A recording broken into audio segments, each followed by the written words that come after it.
Just outside of the tiny town of Landrum, South Carolina, a strange phenomenon occurred. For years, the people there have been drinking water from the town's antiquated water system and were in dire need of an upgrade.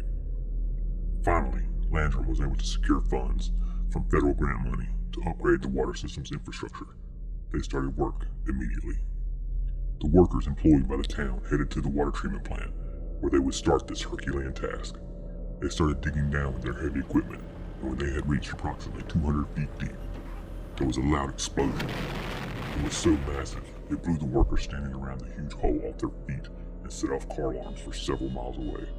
Supervisor, Josh, picking himself up, ran to check on his crew.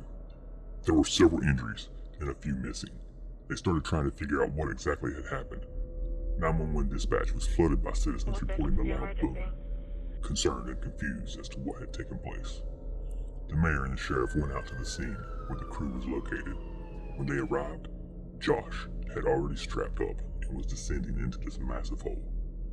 It was as if he was traveling down into a dark abyss.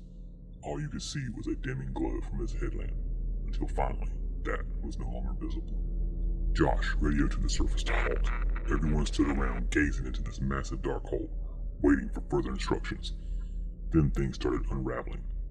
Everyone gathered around the hole could hear an audible gurgling-like sound coming from this abyss, followed by trembling, creaking, and cracking, as if the earth itself was unhinging at that very spot. They radioed Josh, asking if he was okay and to tell him to abort. But the earth suddenly opened and collapsed with the largest sinkhole ever recorded, taking not only those around it, the town of Landrum with it. All emergency responders and regular citizens from all over the U.S. flooded into the town wanting to offer help and aid in the search for survivors. But there were none to be found.